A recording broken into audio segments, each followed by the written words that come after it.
नमस्कार, जय हिंद साथियों। आप सभी का स्वागत है पैरामेडिकल और पॉलिटेक्निक के यूट्यूब चैनल टोटल लर्निंग पे। तो दोस्तों आज हम लोग बिहार पॉलिटेक्निक जो कि आपका 10th लेवल का एग्जाम होता है दोस्तों, इसके लिए हम लोग प्रीवियस ईयर क्वेश्चन लेकर के आ गए हैं। जैसा कि आपको दिख रहा होगा, बिहार पॉलिटेक्निक संयुक्त प्रवेश परीक्षा हल प्रश्न पत्र 2020 का क्वेश्चन आपके बीच आ गए हैं, है ना। तो दोस्तों हम लोग भौतिकी से शुरू करने वाले हैं। तो यहाँ पर से आप सभी लोग देख सकते हो दोस्तों, आपको थोड़ा सा धुंधला धुंधला दिखाई देगा, लेकिन दोस्तों मैं यहाँ पे आपको पढ़ करके सुनाऊंगा, तो आप लोग अच्छे से सुनिएगा और आंसर देखिएगा। तो यहाँ पर दोस्तों क्वेश्चन नंबर 1 कहता है द्वितीय ईंधन का एक उदाहरण है। तो आप लोग बताना दोस्तों द्वितीय ईंधन का एक उदाहरण कौन सा होता है। ऑप्शन नंबर ए है प्राकृतिक गैस, ऑप्शन नंबर बी है दोस्तों जल गैस, और दोस्तों ऑप्शन नंबर सी है कोयला, और दोस्तों ऑप्शन नंबर डी है पेट्रोलियम। तो दोस्तों यदि आपको आंसर पता रहे तो जरूर कमेंट करके हमें बताइए, है ना। तो इसका आंसर क्या होगा जल्दी से आप लोग बताइए दोस्तों, है ना। आपके पास दोस्तों बहुत ही कम समय है और इसी समय में आपको आंसर करना रहता है ना, और इसमें आपको मैथमेटिक्स भी सॉल्व करना रहता है। तो चलिए दोस्तों मैं इसका आंसर आप सभी को बताता हूं। तो यहाँ पर आंसर आप लोग मिलाइएगा। जो द्वितीय ईंधन के रूप में एक उदाहरण है दोस्तों वो है जल गैस, है ना। ऑप्शन नंबर बी दोस्तों जल गैस यहाँ पे राइट हो जाएगा। चलिए अगला प्रश्न आपके स्क्रीन पे दोस्तों क्वेश्चन नंबर 2, आप लोग बताना स्टार्ट करिए। निम्नलिखित यौगिक में किसका न्यूनतम ऊष्मीय मान होता है। तो यानी कि ऐसा कौन सा यौगिक है दोस्तों जिसका ऊष्मीय मान न्यूनतम होता है ना। तो चलिए इसका आंसर मैं आप सभी को बता देता हूं, यहाँ पे याद रखिएगा। आंसर ऑप्शन नंबर ए हो जाएगा दोस्तों लकड़ी का। किसका? लकड़ी का, ठीक है। चलिए अगला प्रश्न दोस्तों क्वेश्चन नंबर 3 कहता है प्रत्येक गर्म वस्तु उत्सर्जित करता है। यानी कि दोस्तों जो भी गर्म वस्तु है वो क्या उत्सर्जित करता है। ऑप्शन नंबर दृश्य किरण, दृश्य किरण, ऑप्शन नंबर बी अवरक्त किरण, और दोस्तों ऑप्शन नंबर सी है परावैंगनिक किरण, दोस्तों ऑप्शन नंबर डी है एक्स किरण, है ना। तो कौन सा होगा? तो आप लोग याद रखिएगा दोस्तों। तो इसका आंसर क्या हो जाएगा? प्रत्येक गर्म वस्तु क्या उत्सर्जित करती है, तो आप सभी को पता होना चाहिए कौन सा, अवरक्त किरण, ठीक है। अवरक्त किरण दोस्तों ये सब आपका एग्जाम में पूछा गया क्वेश्चन है ना।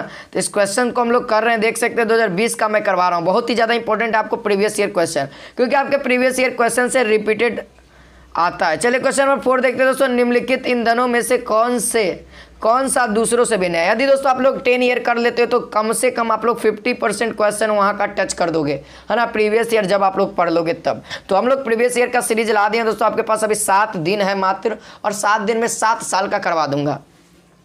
तो यहाँ पर दोस्तों क्या हो जाएगा, निम्नलिखित ईंधनों में से कौन से दूसरे ऐसे भिन्न है, तो वो हो जाएगा दोस्तों ऑप्शन नंबर कौन सा हो जाएगा जी? D G alcohol. अल्कोहल क्या, ये सब कार्बन का है ना। कोक हो गया, चारकोल हो गया, लिग्नाइट हो गया कार्बन का, लेकिन अल्कोहल कार्बन का दूसरा अप्रूफ होता है ना, अप्रूफ है ये सब। चलिए अगला दोस्तों क्वेश्चन नंबर 5 कहता है निम्नलिखित में कौन सा ईंधन जलाए जाने पर न्यूनतम प्रदूषण का कारण बनता है ना। तो न्यूनतम प्रदूषण कौन सा ईंधन करता है दोस्तों? तो चलिए इसका आंसर आप लोग याद करिए, प्राकृतिक गैस। क्या हो जाएगा दोस्तों? प्राकृतिक गैस को यदि आप लोग जलाते हैं तो वह कम प्रदूषण उत्पन्न करता है। ये देखिए दोस्तों क्वेश्चन नंबर 6 कहता है निम्नलिखित में से कौन सा एक बेहतर नाभिकीय ईंधन है ना। पॉलिटेक्निक के एग्जाम में दोस्तों आपको बहुत ही कम न्यूमेरिकल देखने को मिलेंगे, फिजिक्स वाला, ठीक है। बहुत ही कम टाइप से आता है, ये 5-6 ऐसे करके आता है, इससे ज़्यादा नहीं आता है ना। ऑप्शन नंबर ए है नेपट्यूनियम 239, ऑप्शन नंबर बी है दोस्तों यूरेनियम 235। तो देखिए है ना 235 हो गया uranium, thorium 232, option number D है दोस्तों प्लूटोनियम 239। तो जो आपका क्वेश्चन है ना दोस्तों बहुत ही ज़्यादा इंपॉर्टेंट है, क्योंकि हम लोग प्रीवियस ईयर कर रहे हैं और आप लोग देख भी रहे होंगे कि प्रीवियस ईयर में कैसा कैसा क्वेश्चन पूछा गया है। न्यूमेरिकल तो अभी तक से हम 6 को क्वेश्चन कर लें और अभी तक से एक भी न्यूमेरिकल नहीं आया हमारे पास। तो यहाँ पर दोस्तों आंसर क्या हो जाएगा? ऑप्शन नंबर बी हो जाएगा यूरेनियम 235, ठीक है, यूरेनियम 235। चलिए अगला प्रश्न देखते हैं। तो यहाँ पर दोस्तों क्वेश्चन नंबर 7 कहता है प्रति इकाई द्रव्यमान उत्सर्जित होता है। प्रति इकाई द्रव्यमान उत्सर्जित करता है क्या? संलयन एवं विखंडन दोनों के समान। ऑप्शन नंबर बी संलयन की अपेक्षा विखंडन में अधिक होता है। ऑप्शन नंबर सी कहता है विखंडन की अपेक्षा संलयन में अधिक होता है। और दोस्तों ऑप्शन नंबर डी कहता है समय पर परिवर्तित होता है। तो चलिए इसका आंसर क्या हो जाएगा? प्रति इकाई द्रव्यमान क्या उत्सर्जित करता है? उत्सर्जित ऊर्जा जो होती है ना दोस्तों, इसका राइट आंसर हो जाएगा ऑप्शन नंबर सी, विखंडन की अपेक्षा संलयन में अधिक होती है। विखंडन जब भी होगा, उस संलयन जब करेगा तो उसकी अपेक्षा ज्यादा ऊर्जा उत्सर्जित करेगा, ये ध्यान रखिएगा, ठीक है। विखंडन की अपेक्षा संलयन में अधिक। संलयन, अब आपसे क्वेश्चन पूछेगा कि संलयन का कोई उदाहरण, तो आपको मैं बता देता हूँ। यहाँ पे संलयन जो सूर्य है ना हमारा, नाभिकीय संलयन पे ही काम करता है, ठीक है। चलिए आगे बढ़ते हैं दोस्तों। क्वेश्चन नंबर 8 कहता है पृथ्वी के द्रव्यमान की अपेक्षा बृहस्पति का द्रव्यमान कितना गुना। ये क्वेश्चन हम जीके वाला में करवाए थे। देखिए ये फिजिक्स वाला में पूछा है, पॉलिटेक्निक के फिजिक्स वाला में। हम पैरामेडिकल के लिए जब पढ़ा रहे थे तो उस समय ये क्वेश्चन मैं बताया था कि कितना गुना होता है। तो चलिए आपको भी बता देता हूँ, यहाँ पे आंसर जो हो जाएगा दोस्तों ऑप्शन नंबर सी 318 गुना होता है। कितना होता है? पृथ्वी के द्रव्यमान की अपेक्षा बृहस्पति का द्रव्यमान का 318 गुना है। ठीक है, याद रखिएगा। चलिए अगला प्रश्न दोस्तों ग्रह वाला चैप्टर से है, लगातार अभी आ रहा है। निम्नलिखित ग्रहों में किसके उपग्रहों की संख्या न्यूनतम होती है ना, किसका ग्रह का संख्या न्यूनतम है। तो चलिए यहाँ पे जो आंसर हो जाएगा दोस्तों, यहाँ पे आंसर किसका हो जाएगा है ना, अभी जो ऑप्शन के आधार पे दोस्तों ऑप्शन नंबर डी हो जाएगा राइट आंसर। पृथ्वी का कितना उपग्रह है? एक है ना। और बाकी बुध और शुक्र का तो 0 होता है। अगर इसमें ऑप्शन में रहता है बुध या शुक्र तो हम लोग उसको मारते हैं, बट यहाँ पे ऑप्शन नंबर डी हो जाएगा। चलिए आगे बढ़िए। तो यहाँ पे क्वेश्चन नंबर 10 कहता है निम्नलिखित में कौन सी दूरी को सबसे न्यूनतम इकाई है। कौन सी दूरी दोस्तों सबसे न्यूनतम इकाई है? ऑप्शन नंबर ए है खगोलीय दूरी इकाई, ऑप्शन नंबर बी है पारसेक, ऑप्शन नंबर सी है प्रकाश वर्ष, और दोस्तों ऑप्शन नंबर डी है किलोमीटर। सबसे न्यूनतम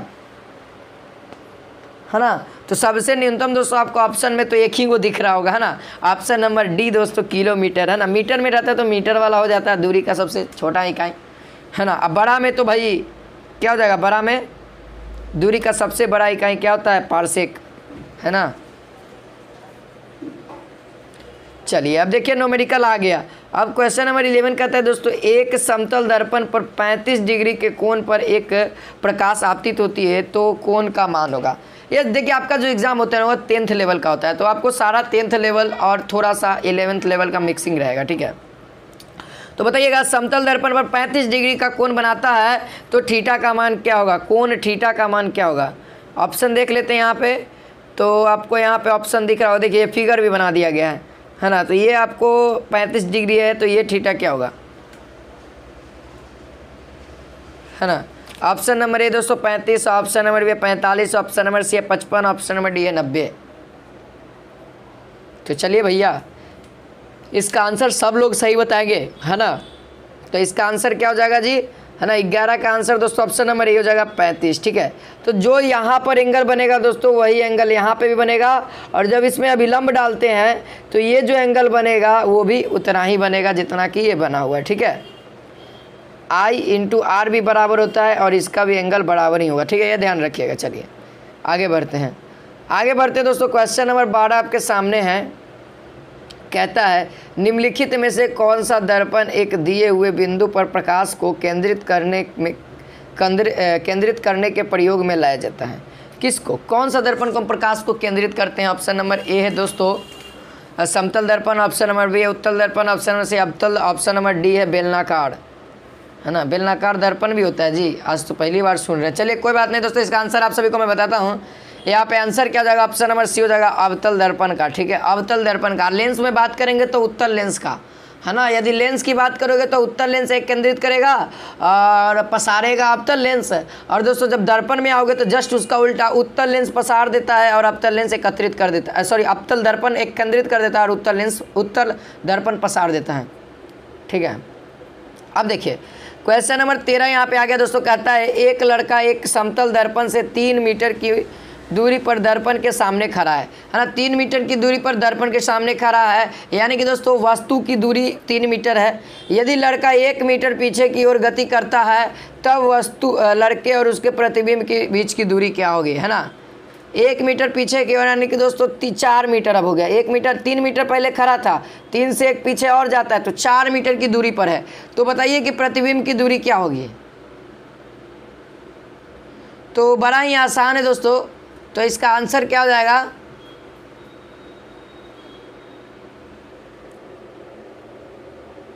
हाँ जी।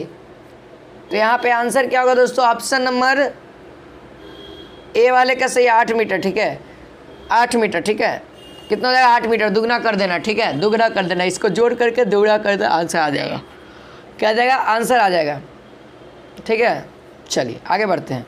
ये ध्यान रखना हमेशा दुगना हो जाता है। ये देखिए दोस्तों क्वेश्चन नंबर 14 कहता है रेटिना पर प्रतिबिंब कितने समय तक रहता है।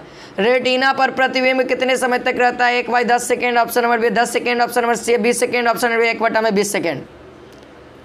तो चलिए मैं इसका आंसर आप सभी को बताता हूँ। 1/10 सेकंड के लिए रेटिना पर हमारा प्रतिबिंब बनता है। रेटिना कहाँ होता है? दृष्टिपटल, है ना, हमारे शरीर आँख में, है ना, आँख का रेटिना का भागन है। तो वहाँ पे हमारे आँख में कितना सेकंड के लिए किसी भी चीज़ का प्रतिबिंब बनता है? 1/10 सेकंड। अब देखिए दोस्तों, क्वेश्चन नंबर 15 कहता है अपवर्तनांक की इकाई है। अपवर्तनांक की इकाई क्या है दोस्तों? Option number A diopter, option number D degree, option number C metre, option number D है दोस्तों इसकी कोई इकाई नहीं है। तो यहाँ पे दोस्तों अपवर्तनांक है, तो अपवर्तनांक यहाँ पे दोस्तों आंसर ऑप्शन नंबर डी वाले स्टूडेंट का सही है। कोई भी इकाई नहीं होती है, ठीक है, अपवर्तनांक की कोई भी इकाई नहीं होती है, ठीक है। माध्यम में ऊपर भी माध्यम होता है, नीचे भी माध्यम होता है, माध्यम से माध्यम खत्म, तो कुछ इकाई बचा नहीं, है ना। चलिए क्वेश्चन नंबर 16 देखिए दोस्तों, हमारा नेत्र किस गुण का प्रयोग करता है? हमारा नेत्र किसके गुण का प्रयोग करता है? तो दोस्तों हमारे नेत्र में कौन सा लेंस होता है? जो लेंस रहेगा उसी का गुण का ना प्रयोग करेगा, है ना। तो यहाँ पे आंसर क्या हो जाएगा दोस्तों? ऑप्शन नंबर बी उत्तल लेंस होता है। उत्तल लेंस की भांति व्यवहार भी करता है हमारा आँख, है ना। तो ध्यान रखिएगा, आगे बढ़ते हैं। अगला प्रश्न दोस्तों क्वेश्चन नंबर 17 कहता है एक सामान्य मानव नेत्र की दृष्टि रेंज है। एक सामान्य मानव की दृष्टि रेंज कितनी होती है, यानी कि कितनी दूरी तक न्यूनतम वो अच्छे से स्पष्ट देख सकता है? ऑप्शन नंबर ए अनंत से 25 मीटर, ऑप्शन नंबर बी है 1 किलोमीटर से 25 सेंटीमीटर, ऑप्शन नंबर से 100 मीटर से 25 सेंटीमीटर, दोस्तों डी अनंत से 25 सेंटीमीटर। हाँ जी, सभी विद्यार्थियों को पता ही होगा दोस्तों इसका आंसर। तो इसका आंसर दोस्तों ऑप्शन नंबर डी हो जाएगा, अनंत तक देख सकते हैं। लास्ट जो पॉइंट है वो हमारा अनंत है, यानी कि मैक्सिमम पॉइंट अनंत है और मिनिमम पॉइंट 25 सेंटीमीटर, है ना। 25 सेंटीमीटर की दूरी तक हम किसी वस्तु को स्पष्ट देख सकते हैं।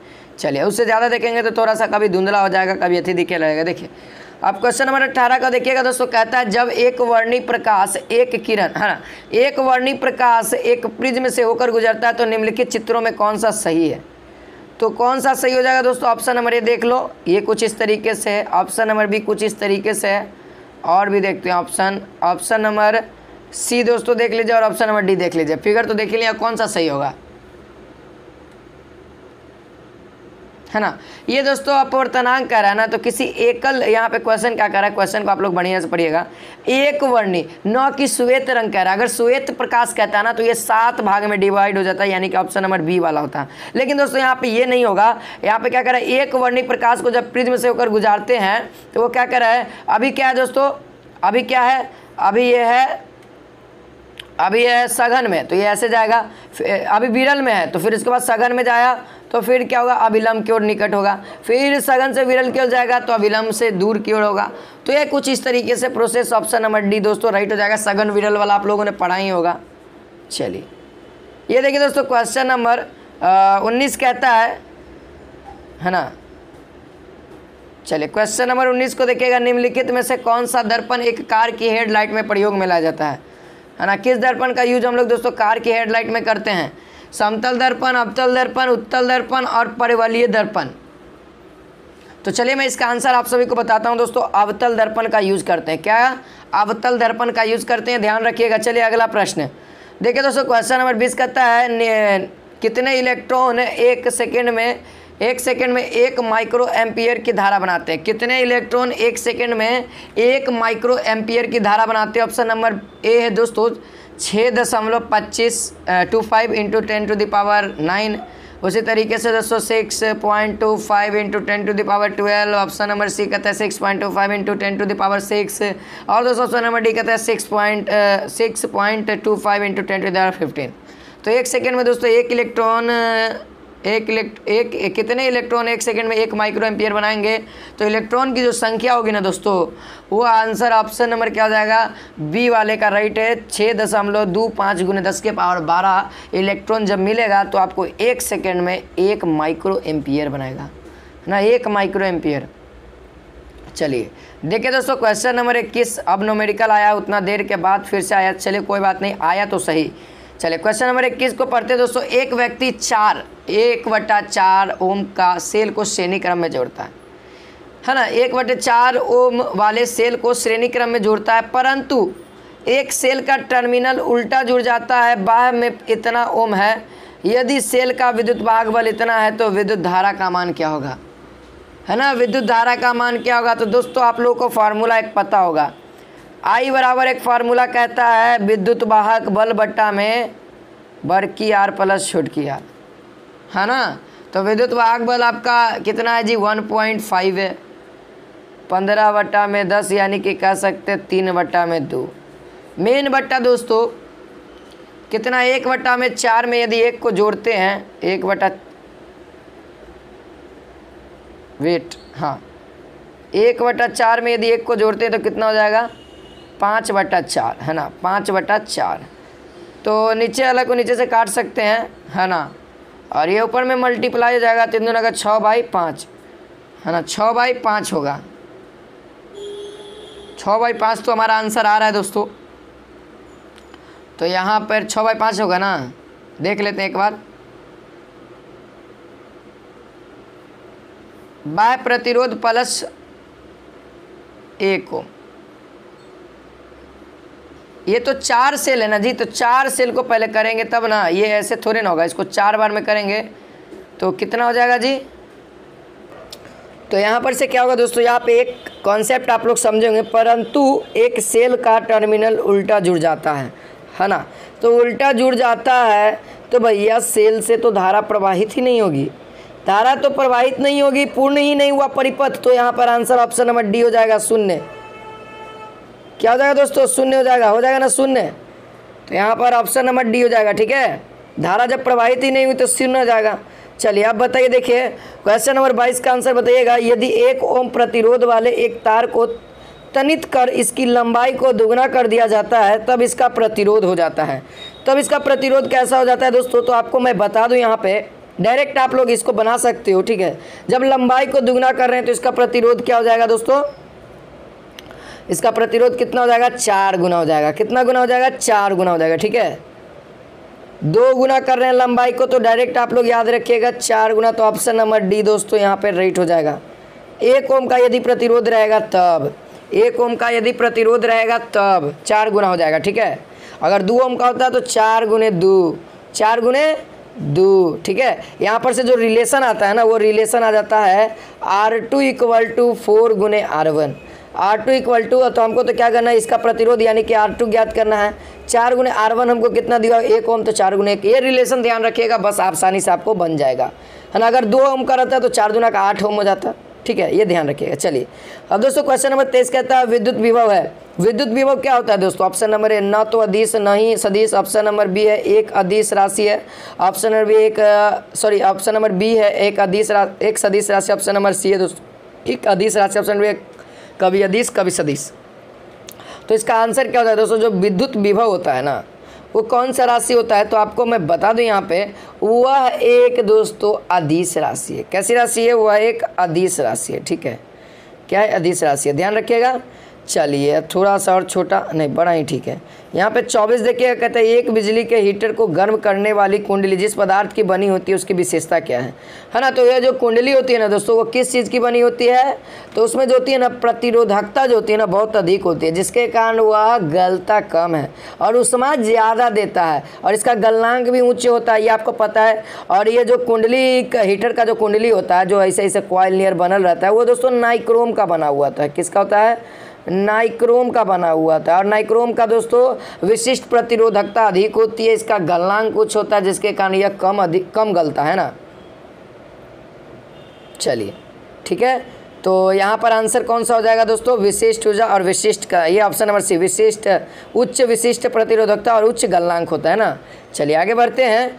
तो यहाँ पर आप लोग देख सकते हैं क्वेश्चन नंबर 25 थोड़ा साफ साफ नहीं दिख रहा होगा, लेकिन कोशिश कर रहा हूँ कि साफ साफ कर दूँ।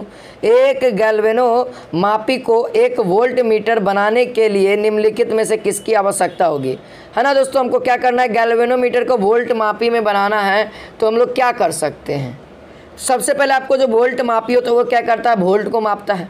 तो गैल्वेनोमीटर को वोल्ट में बदलने के लिए दोस्तों उच्च प्रतिरोध का गैल्वेनोमीटर को श्रेणी क्रम में जोड़ा जाता है ना। श्रेणी क्रम में उच्च प्रतिरोध को यदि जोड़ दे तो गैल्वेनोमीटर में उच्च प्रतिरोध को, तो वह किसका हो जाएगा, वोल्ट मापी में बन जाएगा, वोल्ट मीटर बन जाएगा। तो श्रेणी क्रम में उच्च प्रतिरोध, यहाँ पे ऑप्शन नंबर बी देख सकते हो लिखा हुआ है, श्रेणी क्रम में एक उच्च प्रतिरोध को जोड़ने की, है ना। तो जोड़ देंगे तो गैल्वेनोमीटर में यदि जोड़ देते हैं तो वो क्या हो जाएगा, वोल्ट मापी हो जाएगा। अब देखिए क्वेश्चन नंबर 26 कहता है एक 220 वोल्ट 100 वाट के बल्ब को 110 वोल्ट के बीच से जोड़ा जाता है तो बल्ब द्वारा खपत ऊर्जा होगी। ऊर्जा पूछ रहा है दोस्तों, है ना। ऊर्जा कहने का ऊर्जा कर है शक्ति पावर सात्य अर्थ। पावर बराबर क्या होता है? कार्य बटा में। तो यहाँ पर से दोस्तों कार्य तो है नहीं हमारे पास, हमको ये वोल्ट और वाट में रिलेशन चाहिए। तो आपको पता ही होगा V² होता है, V² होता है। तो हमको क्या चाहिए दोस्तों? खपत, यानी कि P का मान चाहिए, है ना। P का मान चाहिए। तो सबसे पहले हम इसका यूज करके, पहलका वाला लाइन का यूज करके दोस्तों हम लोग क्या निकाल लेते हैं? R निकाल लेते हैं ना, R निकाल लेते हैं। तो R बराबर यहाँ पर से क्या हो जाएगा दोस्तों? R बराबर हो जाएगा V² बटा में P। तो यहाँ पर P हमको 100 वाट दिया हुआ है, V का 220 × 220, है ना। तो यहाँ पर से दोस्तों R बराबर क्या हो जाएगा? 220 × 220 बटा में 100। तो 0 × 0 22 × 22 कितना हो जाएगा दोस्तों? 22 × 22 कितना हो जाएगा? या लिख देते हैं 22 × 22 ओम, ठीक है। ये R का वैल्यू है। अब हमको इस वोल्टेज पे निकालना है P। तो P यानी 110 × 110 बटा में 22 × 22, इस पर निकालना है। तो देखिए यहाँ से क्या होगा दोस्तों? ये 10 बार में, ये भी 10 बार में, ये 2 बार में, ये भी 2 बार में, ये 1 बार में, ये 5 बार में, ये भी 5 बार में, यानी कि शक्ति दोस्तों 25 वाट होगा। यानी कि दोस्तों जो शक्ति होगा हमारा 25 वाट हो जाएगा ना। इन दोनों का यूज करके सबसे पहले R निकाल लिए। R निकल गया दोस्तों, यानी प्रतिरोध निकल गया। तो इस वोल्ट की सहायता से और उस R को जो निकाले थे, उस R की सहायता से दोस्तों हम लोग क्या कर लिए? यहाँ से अपना शक्ति को निकाले, यानी कि ऑप्शन नंबर A 25 वाट हो जाएगा। 25 वाट हो गया ना। चलिए अगला प्रश्न दोस्तों, आप क्वेश्चन न्यूमेरिकल थोड़ा दिखने लगा है। 27 कहता है 12 ओम के 3 प्रतिरोधक एक समत्रिबाहु त्रिभुज बनाते हैं, किन्हीं 2 शीर्षों के बीच प्रतिरोध होगा, है ना। 12 ओम का 3 गो प्रतिरोध है दोस्तों, और उसको कैसा बनाया जाएगा?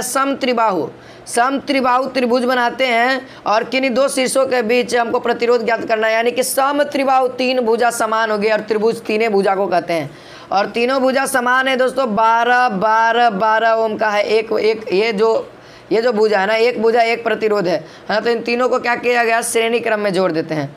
यहाँ से क्या होता है? श्रेणीय क्रम में ना है। तो बताइए यहाँ से क्या हो जाएगा? फिगर में बढ़िया से बना देना चाहता हूँ आप सभी के बीच। ये हमारा हो गया समान त्रिभुज, और फिर यहाँ से ये ऐसे ये बैटरी कनेक्ट करेंगे ना, तो यहाँ से ऐसे करेंगे। ये भी हमारा यहाँ पे है, ये भी हमारा यहाँ पे है, और यहाँ पे भी प्रतिरोध है ना। ये 3 जगह प्रतिरोध है दोस्तों, जिसका मान है 12 ओम है ना। तो अब आपको क्या करना है? सबसे पहले तो हमको क्या करना है दोस्तों? यहाँ पर AB तथा BC का प्रतिरोध किसी एक के रूप में लेके जाना है। तो आप क्या कर दो दोस्तों? इन दोनों का BC और AB कर दो, या तो फिर AB कर दो, यहाँ से B कर दो, यहाँ से A कर दो, यहाँ से C कर दो। तो AB निकाल लेते हैं, BC निकाल लेते हैं, और AC समानांतर क्रम में जुड़ा हुआ है। ये सब क्या है दोस्तों? पैरेलल में है। क्या है? पैरेलल में है। तो पैरेलल में है, लेकिन दोस्तों ये जो है ना, ये वाला चीज़ ये श्रेणी क्रम में है, ये वाला चीज़ श्रेणी क्रम में है।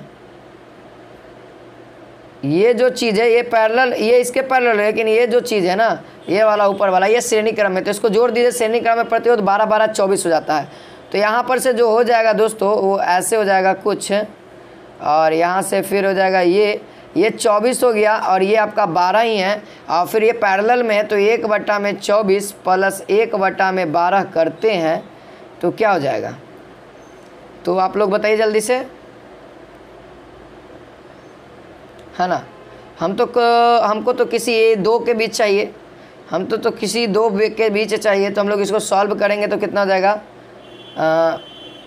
12 प्लस कितना हो जाएगा? ये क्या हो रहा है? ये आपको निकल रहा है दोस्तों 1/RP इजकल टू 12 प्लस 24 बटा में 12 × 24। ऐसे कर सकते हैं, डायरेक्ट एलसीएम नहीं लिए, डायरेक्ट कर दिए।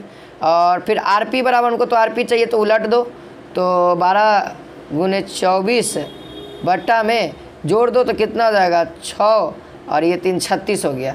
तो 12 दूना का 24 बढ़ती है 36, और 8 तिहाई का 24, 8 दोस्तों RP, यानी कि 8 हमारा आंसर आ जाएगा। 8 ओम हो जाएगा। कितना हो जाएगा? जो 8 ओम हो जाएगा। ये किसके बीच में? किन्हीं 2 शीर्ष के बीच में। किन्हीं 2 शीर्ष मतलब A और C के बीच में है, A और C के बीच में, शीर्ष के बीच में लाए, न कि भुजा के रूप में, ठीक है।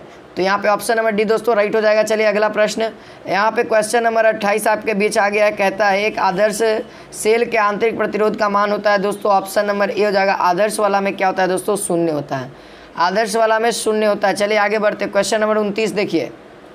यहाँ पे क्वेश्चन नंबर आप लोग 29 देखिए, कहता है विद्युत संश्लेषण या विद्युत विच्छेदन का नियम इन्होंने दिया। किसने दोस्तों विद्युत संश्लेषण या विद्युत विच्छेदन का नियम दिया? तो यहाँ पे दोस्तों माइकल फैराडे ने दोस्तों 1800 कितना में, यहाँ पे 1833 में दिया था। कब दिया था? माइकल फैराडे ने ऑप्शन नंबर सी दोस्तों कितना में, 1833 ईस्वी में दिया था, ध्यान रखिएगा। चलिए अगला क्वेश्चन दोस्तों, यहाँ पे क्वेश्चन नंबर 30 कहता है फ्लेमिंग के बाएं हाथ के नियम में मध्य उंगली है ना, मध्य उंगली या अंगुली किसकी ओर इंगित करता है ना। फ्लेमिंग का आप लोगों ने पढ़ा ही होगा नियम। तो दोस्तों जो मध्य उंगली होती है ना, उनमें 3 उंगली होती है, मध्यमा, तर्जनी, अंगूठा। यह एक दूसरे पे क्या होते हैं दोस्तों, लंबवत होती है। किसी को भी देखोगे ना तो वह एक दूसरे पे लंबवत ही रहेगा। ये चाहे मध्यमा तर्जनी पर है, तर्जनी मध्यमा पे, या तर्जनी अंगूठा पे, या अंगूठा मध्यमा पे, मध्यमा अंगूठा पे। इस तरीके से तीनों आपस में लंबवत होते हैं। इस तरीके से फ्लेमिंग ने रखा था, ठीक है। इस नियम के अनुसार क्या होता है ना, मध्य जो उंगली होती है ना, वह धारा की दिशा को बताती है। तो यहाँ पे हम लोगों को तो पूछ रहा था मध्य उंगली। अगर मान लो आपसे पूछ दे अंगूठा, तो अंगूठा एक दूसरे क्या करता है, अंगूठा क्या करता है दोस्तों, वह बल की दिशा को बताता है ना, बल की दिशा को बताता है। और जो तर्जनी होती है ना, वह चुंबकीय क्षेत्र की दिशा को बताती है। और जो मध्य हमारा धारा की दिशा, तो ऑप्शन नंबर यहाँ पे बी हो जाएगा। आप देख सकते हो दोस्तों रसायन विज्ञान आपके बीच आ गया है। कहता है इन पहचान के लिए लग्नेसेस परीक्षण, लग्नेसेस परीक्षण निम्न में से किसके साथ होता है? तो लग्नेसेस परीक्षण किसके साथ होता है दोस्तों, ये भी क्वेश्चन आपके एग्जाम में पूछा गया है। तो ये दोस्तों हाइड्रोजन है ना, हाइड्रोजन हाइड्रोक्लोराइड के बीच होता है। हाइड्रोजन हाइड्रोक्लोराइड के बीच होता है, ठीक है। फिनाइल हाइड्रोजन हाइड्रोक्लोराइड के बीच होता है। तो फिनाइल यहाँ पे आपको कौन सा दिख रहा है जी? फिनाइल यहाँ पे आप सभी को कौन सा दिख रहा है, जल्दी से बताइए। देखिए तो इसका आंसर हो जाएगा ऑप्शन नंबर डी दोस्तों, ये वाला है ना, यही फिनाइल दिख रहा है ना जी। चलिए आगे बढ़ते हैं दोस्तों। नाभिक का आकार होता है, नाभिक का कैसा आकार होता है, नाभिक का आकार कितना होता है, जल्दी से बताना है आपको, है ना। तो यहाँ पर दोस्तों आंसर क्या हो जाएगा, डायरेक्ट आप लोग समझ लीजिए, इसका आंसर 10 के पावर -15 मीटर होता है, ठीक है। मीटर होता है। यदि किलोमीटर में रहता है तो 3 को जोड़ देते हैं, 3 को क्या करते हैं, जोड़ देते हैं, ठीक है। चलिए तो यहाँ पे 12 हो जाता है किलोमीटर में। देखिए क्वेश्चन नंबर 33 कहता है दोस्तों फिल इन द ब्लैंक से खाली स्थान है। गैस विकसित होती है जब जिंक हाइड्रोक्लोरिक एसिड के साथ अभिक्रिया करता है। जिंक जब हाइड्रोक्लोरिक एसिड के साथ अभिक्रिया करता है तो कौन सा गैस देता है? तो जिंक हमारा क्या है दोस्तों, एक धातु है।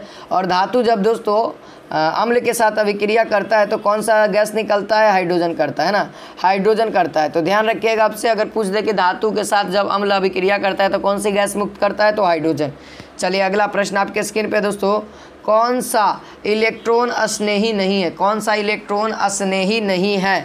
तो यहाँ पर दोस्तों जो आंसर होगा ना आप सभी का, यहाँ पे जो आंसर हो जाएगा दोस्तों वो हो जाएगा ऑप्शन नंबर ए BS3 एक इलेक्ट्रॉन स्नेही नहीं है, ठीक है। चलिए क्वेश्चन नंबर 35 को आप लोग देखिएगा दोस्तों। अभिक्रिया दे दिया है और H2 यहाँ पे क्या अभिक्रिया दिया हुआ है कुछ इस तरीके से, और पूछ रहा है कि M और R का मान क्या होगा। यहाँ पे M क्या है और R क्या है ना। तो यहाँ पर दोस्तों जो आंसर मैं आप सभी को बताता हूँ ना, तो यहाँ पे ध्यान रखिएगा, जो M के जगह पे होगा ना वो हमारा क्या होगा, CH2Cl होगा, CH2Cl CH2OH यानी कि अल्कोहल के साथ होगा। और जो R के जगह पे होगा दोस्तों, है ना, वो R के जगह पे क्या हो जाएगा, जलीय NOHCH3 हो जाएगा, जलीय NOHCH3 भी हो जाएगा, ठीक है। तो यहाँ पे क्या हो जाएगा दोस्तों, ऑप्शन नंबर यहाँ पे कौन सा हो जाएगा, ऑप्शन नंबर देख लो, ऑप्शन नंबर ए में CH2Cl और CH2OH और जलीय NOH हो जाएगा, है ना। इस दोनों के साथ प्लस में रहेगा, ठीक है, ध्यान रखना। चलिए अगला प्रश्न दोस्तों, क्वेश्चन नंबर 36 कहता है यौगिक CH3 C double bond CH3 double bond CH, फिर उसके बाद क्या होता है दोस्तों, CH3 को छाड़िए KMnO4 क्विलिन के साथ क्रिया कराने पर क्या देता है? तो क्रिया कराइएगा तो क्या देगा इस यौगिक को। तो जब हम लोग इस यौगिक को क्रिया कराते हैं दोस्तों, तो ये आपस में मिल करके एक बनाता है, तो उसको हम लोग क्या कहते हैं, तो आप लोगों को याद रखना है, उसको हम लोग क्या कहते हैं, CH3CO CH3 है ना, कीटोन वाला हो जाएगा लगता है है ना। तो ध्यान रखना ऑप्शन नंबर बी दोस्तों यहाँ पर राइट हो जाएगा। चलिए अगला प्रश्न, क्वेश्चन नंबर 37 कहता है दोस्तों, किस धातु ऑक्साइड का कार्बन के साथ अपचयन नहीं होता है? किस धातु ऑक्साइड का कार्बन के साथ अपचयन नहीं होता है? तो चलिए दोस्तों इसका आंसर आप सभी को मैं बताता हूँ। यहाँ पे याद रखिएगा ऑप्शन नंबर बी Al2O3 हो जाएगा। क्या हो जाएगा दोस्तों? बी हो जाएगा option number B, answer Al2O3 हो जाएगा। चलिए यहाँ पे अगला क्वेश्चन अभी हम लोग पूरा करने वाले हैं दोस्तों, एकदम कॉपरेट करके रखिए क्योंकि most important previous year question करवा रहा हूँ। तो चलिए यहाँ पे जो हो जाएगा, यहाँ कौन सा युग्म पदार्थ H2O के साथ अभिक्रिया कर सामान्य गैस उत्पन्न करता है? तो चलिए इसका आंसर जो हो जाएगा ना दोस्तों वो क्या हो जाएगा? ऑप्शन नंबर सी हो जाएगा, CaCH2। ठीक है, ये दोनों अभिक्रिया सामान्य गैस उत्पन्न करता है जब अभिक्रिया करता है तब। चलिए क्वेश्चन नंबर 39 कहता है दोस्तों, कौन सी धातु शीतल तनु HNO3 के साथ क्रिया कर H2 उत्पन्न करती है? तो कौन सी गैस है दोस्तों? तो यहाँ पे क्या है? HNO3 क्या है? नाइट्रिक अम्ल है और H2 गैस उत्पन्न करता है। तो यहाँ पे यदि हम धातु को करते हैं कौन सी धातु के साथ? शीतल, है ना। तो इसका आंसर क्या हो जाएगा दोस्तों? इसका आंसर आप लोग याद रखिएगा, अगर Mg करेगा विक्रिया तो H2 गैस उत्पन्न कर देगा। ठीक है, तनु शीतल तनु HNO3 है ना। चलिए क्वेश्चन नंबर 40 कहता है दोस्तों, O2 किसके साथ प्रत्यक्ष रूप में अभिक्रिया नहीं करती है? O2 कहने का मतलब ऑक्सीजन किसके साथ प्रत्यक्ष रूप में अभिक्रिया नहीं करती है? तो इसका आंसर दोस्तों आप लोग याद रखिएगा, क्लोरीन के साथ Cl, यहाँ पे आंसर हो जाएगा ऑप्शन नंबर बी। ठीक है, चलिए अगला क्वेश्चन दोस्तों, क्वेश्चन नंबर 41 कहता है, किस एक में 4 एकांकी युग्म इलेक्ट्रॉन होता है ना। किस में 4 एकांकी इलेक्ट्रॉन होता है? Cl minus O minus Na और ऑप्शन नंबर डी Mg, है ना। तो इसका आंसर आप सभी को बताता हूँ, याद रखना ऑप्शन नंबर ए हो जाएगा, Cl माइनस में 4 एकांकी युग्म इलेक्ट्रॉन होता है। ठीक है, क्या होता है? 4 एकांकी युग्म इलेक्ट्रॉन होता है। चलिए अब देखिए क्वेश्चन नंबर 42 कहता है, किसी भी घोल का pH मान क्या होगा यदि उसमें H+ आयन का सांद्रता 0.01 m हो, है ना। सांद्रता आपको दे दिया, pH मान ज्ञात करना है ना। तो चलिए यहाँ पे देख लीजिए pH मान क्या हो जाएगा? सांद्रता यदि 0.01 m रहे तो इसका आंसर दोस्तों आप लोग को याद रखना है, क्या हो जाएगा जी? pH मान के लिए दोस्तों यहाँ पर क्या होता है मालूम है? यहाँ पे क्या है? 0.0 इतना है, तो इसको क्या करो दोस्तों 10 के पावर -2 हो जाएगा। और यहाँ पे जो फार्मूला होता है pH बराबर एक फार्मूला होता है दोस्तों माइनस log H+, है ना। log H+ होता है और ये आपका H+ का ही मान दिया हुआ है, तो माइनस log 10 के पावर -2 है। जब इसको हम लोग सॉल्व कर देंगे, जब हम लोग सॉल्व कर देंगे तो ये क्या हो जाएगा? आगे आ जाएगा, तो 2 log कितना हो जाएगा दोस्तों? क्या हो जाएगा? 10 हो जाएगा ना। 2 log 10 हो जाएगा क्योंकि बेस में 10 था। ये ऊपर ही आपको पता होगा ये सब log का फॉर्मूला, है ना। तो ये हो गया, आगे हो गया -2 आगे हुआ, ये पहले से माइनस था तो +2 कर दिया। ठीक है, +2 कर दिया। अब log 10 का मान आपको पता है 1 होता है और 2 गुने 1, यानी कि pH मान जो हमारा हो गया दोस्तों ऑप्शन नंबर सी हो जाएगा, 2 हो जाएगा। हो गया ना 2। तो pH मान इस तरीके से आपको निकालना है। सांद्रता दिए रहे, log वाला फार्मूला लगा दो। कौन सा फार्मूला लगाएगा? माइनस log H+, है ना, H+। पहले उसको 10 के पावर में तोड़ लेना और ये आपका pH मान देगा। ये क्या देगा? pH मान देगा, ध्यान रखिएगा।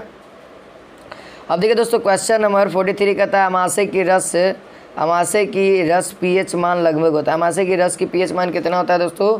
तो इसका आंसर आप सभी को याद होना चाहिए। इसका pH मान का जो होता है ना वो क्या होता है दोस्तों? अम्लीय होता है। और अम्लीय यहाँ पे कौन सा होता है? ऑप्शन नंबर देख सकते हैं, 7 से अधिक। अम्लीय का मतलब क्या होगा दोस्तों? इसमें क्या होता है? HCl पाया जाता है। अमाशय में कौन सा पाया जाता है? HCl क्या है? हमारा एक अम्लीय गैस है, अम्लीय है ना। तो इसका pH मान लगभग कितना होता है दोस्तों? तो याद रखना ऑप्शन नंबर बी 1.4 होता है, 1.4 होता है। बहुत ही खतरनाक अम्ल है। चलिए क्वेश्चन नंबर 44 कहता है दोस्तों, कौन Cl के साथ एक से अधिक यौगिक का निर्माण कर सकता है? कौन Cl के साथ एक से अधिक यौगिक का निर्माण कर सकता है? चलिए इसका आंसर आप सभी को मैं बताता हूँ। वो कौन हो जाएगा दोस्तों? Fe जो हो जाएगा ना, यानी जो आयरन यानी कि लोहा, वो ये क्लोरीन के साथ अलग अलग यौगिक का निर्माण करता है, जैसे FeL2 FeCl3 है ना, ये सब। चलिए आगे बढ़ते हैं दोस्तों। क्वेश्चन नंबर 45 कहता है, बढ़ती हुई इलेक्ट्रॉनिक नेगेटिविटी का कौन सा सही क्रम सही है ना, कौन सा क्रम सही है। तो इलेक्ट्रॉन की नेगेटिविटी को बढ़ते हुए दोस्तों बढ़ाना है, तो यहाँ पर आंसर कौन सा हो जाएगा, याद रखिएगा, ठीक है। 45 का जो आंसर होगा ना दोस्तों वो जाएगा ऑप्शन नंबर ए। यहाँ पे SI पोटेशियम का, फिर Ca फिर N, है ना। तो ये आप सभी लोग का मतलब पता चल ही गया होगा। तो यहाँ पर से वे बढ़ते क्रम में सबसे कम किसका है, SI का। SI का कितना होता है, 1.9 होता है। चलिए पोटेशियम का बताता हूँ नेगेटिविटी कितना होता है, तो इसका होता है 2.19। चलिए कार्बन का देख लीजिए, तो कार्बन का दोस्तों होता है 2.55। और दोस्तों नाइट्रोजन की बात करें तो नाइट्रोजन का क्या था 3.4। तो अभी कम है, इससे बढ़ा, इससे बढ़ा, इससे बढ़ा, है ना। तो सबसे ज़्यादा यहाँ पे नाइट्रोजन का है नेगेटिविटी, है ना, इलेक्ट्रॉनिक नेगेटिविटी, ठीक है। तो इसको ध्यान रखिएगा बढ़ते क्रम में, यानी कि सबसे पहले कम वाला को दिखाएंगे फिर उसके बाद बढ़ते चल जाएंगे। 47 कहता है दोस्तों निम्नलिखित इलेक्ट्रॉनिक आयनों में किसका आकार सर्वाधिक है ना, किसका आकार सर्वाधिक है, F-, O2-, N3- और Na+। तो इसमें से जो आंसर हो जाएगा ना उसका आंसर किसका हो जाएगा जी, किसका सबसे बड़ा है ना। तो इसका आंसर आप लोग याद रखिएगा दोस्तों, ऑप्शन नंबर डी हो जाएगा Na+ का, ठीक है, Na+ का, ठीक है, Na+ हो जाएगा। ये सोडियम को कहते हैं, इसका 11 होता है, 3 कक्षाएं इसमें होती है, ठीक है। इसमें कितनी कक्षाएं होती है, 3 कक्षाएं। चलिए यहाँ पे क्वेश्चन नंबर 47 कहता है किसका परिष्क्रमण सिल्वर ग्लांस से होता है, किसका परिष्करण सिल्वर ग्लांस से होता है ना। तो यहाँ पर दोस्तों किसका, तो वो राइट आंसर कौन सा हो जाएगा जी, तो इसका राइट आंसर आप लोगों को ध्यान में रखना है दोस्तों, ऑप्शन नंबर बी पोटेशियम का, सॉरी यहाँ पे Ag यानी कि सिल्वर का, ठीक है, सिल्वर का होता है, ठीक है, सिल्वर का होता है। चलिए अगला क्वेश्चन नंबर 48 कहता है मृदु साबुन का लक्षण होता है, मृदु साबुन का लक्षण कौन सा होता है, CaKNaLi, है ना, कैल्शियम, पोटेशियम और फिर सोडियम और लिथियम, कौन सा होगा। चलिए दोस्तों यहाँ पे 48 का जो राइट आंसर हो जाएगा वो ऑप्शन नंबर बी ही राइट होगा, उसका भी होगा, इसका भी होगा, ठीक है। पोटेशियम का ही होता है, पोटेशियम और एक होता है सोडियम, सोडियम ऐसे करके कुछ होता है, सोडियम लवण बनाते हैं। मृदु साबुन में ज़्यादातर पोटेशियम का यूज होता है, ठीक है। चलिए अगला क्वेश्चन दोस्तों, क्वेश्चन नंबर 49 कहता है कौन सा उच्च उच्च ताप और एक उत्प्रेरक की उपस्थिति में CH3OH को CH3COOH में बदल देता है, यानी कि उत्प्रेरक का नाम बताना है दोस्तों, है ना, जो कि बदल देता है। तो चलिए मैं आपको आंसर बताता हूँ वो कौन सा उत्प्रेरक हो जाएगा। तो वो CO2 यानी कार्बन डाइऑक्साइड जो है ना वो उत्प्रेरक की भांति काम करता है, किस में, अल्कोहल को किस में बदलने के लिए, अम्ल में बदलने के लिए, ठीक है, कार्बोक्सिलिक। चलिए आगे बढ़ते, यहाँ देखिए दोस्तों क्वेश्चन नंबर 50 कहता है एक यौगिक में नाइट्रोजन तथा ऑक्सीजन 28 ग्राम 80 ग्राम का अनुपात है, तो इस यौगिक का सूत्र क्या होगा, इस यौगिक का सूत्र क्या होगा। तो जब अनुपात दे दे तो इसका आंसर ऑप्शन नंबर बी कर दो, N2O5। N2O5 का यहाँ पे अनुपात हो जाएगा और ये सूत्र इसका हो जाएगा जब नाइट्रोजन 28 हो, ऑक्सीजन 80 ग्राम हो तब, ठीक है। चलिए अगला क्वेश्चन दोस्तों, क्वेश्चन नंबर 51 कहता है 27 ग्राम एल्युमिनियम के ऑक्सीजन के कितने ग्राम के साथ संपूर्ण में अभिक्रिया करेगा, है ना। तो कितना ऑक्सीजन के ग्राम में अभिक्रिया करेगा, तो इसका आंसर दोस्तों मैं बताता हूँ, आप सभी को याद रखना, ठीक है। ऑप्शन नंबर डी दोस्तों 24 ग्राम ऑक्सीजन के साथ 27 ग्राम एल्युमिनियम अभिक्रिया करेगा, ठीक है। तो आप सभी को देख सकते हैं दोस्तों कैसा कैसा क्वेश्चन पूछा है ना, कैसा कैसा क्वेश्चन पूछा है, कितना टफ है, कितना हल्का है ना, और कितना मेहनत करने की आपकी और आवश्यकता है। चलिए आगे बढ़ते हैं। तो अगला प्रश्न दोस्तों क्वेश्चन नंबर 52 कहता है HCHO, है ना, HCHO में कार्बन के ऑक्सीडेशन संख्या कितनी है। तो कार्बन को हम लोग X मानेंगे, बाकी सबको, तो यहाँ पे हाइड्रोजन के गो है, 2 है, तो यहाँ पर से H यहाँ पे X+2 और ऑक्सीजन क्या -2 यानी कि 0 हो जाएगा। ऑप्शन नंबर ए देख सकते हैं, ऑप्शन नंबर ए हो जाएगा, ऑप्शन नंबर ए हो जाएगा जी। ऑक्सीजन का 2 होता है, -2 होता है, और हाइड्रोजन 2 है, तो एक का 1 होता है, +1 होता है, 2 का +2 हो जाएगा, तो ये कैंसिल हो जाएगा, बराबर में 0 होता है, और तो x बराबर क्या हो गया दोस्तों, फाइनली 0 ही तो आ गया। ऑप्शन नंबर ए हो जाएगा, ठीक है, ऑप्शन नंबर ए याद रखिएगा 52 का। चलिए अगला क्वेश्चन दोस्तों, क्वेश्चन नंबर 53 कहता है यदि KMnO4 का आणविक भार m हो तो तुल्यांकी भार जब वह K2MnO4 में परिवर्तित होगा, कब होगा, जब आणविक भार का कितना गुना कितना डिवाइड करेंगे।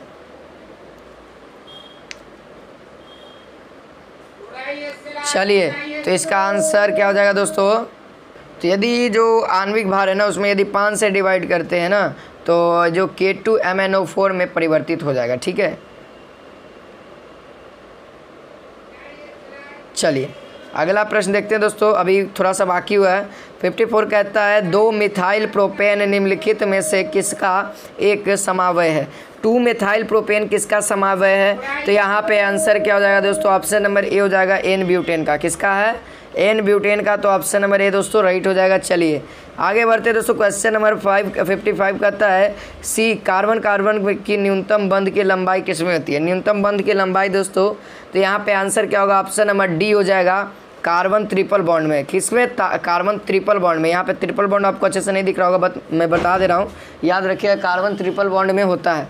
चलिए आगे बढ़ते, क्वेश्चन नंबर 56 कहता है प्रयोगशाला में प्रथम संश्लेषित कार्बनिक यौगिक है। प्रयोगशाला में प्रथम संश्लेषित कार्बनिक यौगिक कौन सा होता है? तो चलिए आपको मैं आंसर बताता हूँ, यहाँ पे याद कर लीजिए। यहाँ पे क्या हो जाएगा? ऑप्शन नंबर ए यूरिया। ठीक है, यूरिया यहाँ पे आंसर हो जाएगा। चलिए अगला क्वेश्चन देखिए दोस्तों, क्वेश्चन नंबर 57 कहता है हकल नियम के अनुसार, है ना, हुक नियम के अनुसार लिखना चाहिए था। चलिए हकल नियम के अनुसार दोस्तों एक चक्रीय युग्म यौगिक एरोमेटिक होता है यदि वो इसकी संख्या के इलेक्ट्रॉन हो, है ना। इसमें इस संख्या के इलेक्ट्रॉन यानी कि दोस्तों कितना संख्या के इलेक्ट्रॉन होगा ताकि वह चक्रीय युग्म यौगिक एरोमेटिक होगा। तो इसमें जो इलेक्ट्रॉन जो होने चाहिए ना वो कुछ इस प्रकार से सजे होने चाहिए, जैसा कि यहाँ पे आंसर क्या हो जाएगा? यहाँ पे आंसर आप लोग याद रखिएगा दोस्तों, है ना, सी आंसर हो जाएगा 57 का। अगर 4n+2 पाई के रेश मतलब इसी प्रकार से रहे, n जहाँ आपका इलेक्ट्रॉन की संख्या हो जाएगी, अगर इस तरह से रहेगा तो वो क्या हो जाएगा दोस्तों? हकल के नियम के अनुसार चक्रीय युग्म में यौगिक एरोमेटिक होगा। ठीक है, एरोमेटिक होगा। चलिए अगला प्रश्न दोस्तों, क्वेश्चन नंबर 58 कहता है ना, 58 कहता है निम्न में से कौन सा यौगिक प्रकाश सक्रिय है?